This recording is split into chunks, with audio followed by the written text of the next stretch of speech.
የፕላስቲክ ሩዝ ኢትዮጵያ ውስጥ ገብቷል የሚል መረጃ በሰፊው እየተንሰራፋ ነው ያለው።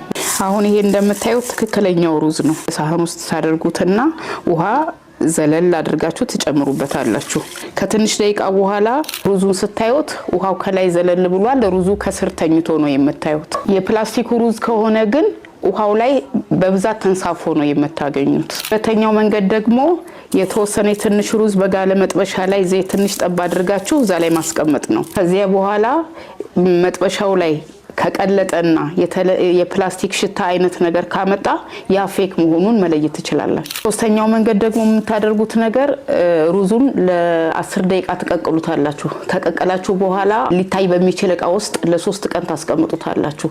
ያ ነገር ካልበሰበሰ ፈንገስ ካላወጣ የፕላስቲክ መሆኑን እርግጠኛ ትሆናላችሁ ማለት ነው። ይሄ ነገር ህንድ ላይ በጣም የተለመደ ነገር ነበር፣ አሁን ወደኛ ሀገር መጥቷል። ለማንኛውም በተለይ ሁለተኛው መንገድ በጣም አሪፍ ይመስለኛል። እሳት ላይ ቼክ አድርጎ የሚቃጠል ከሆነ በዛው ፌክ እንደሆነ እናውቃለን ማለት ነው። ለማንኛውም እየተጠነቀቃችሁ ለማለት ነው።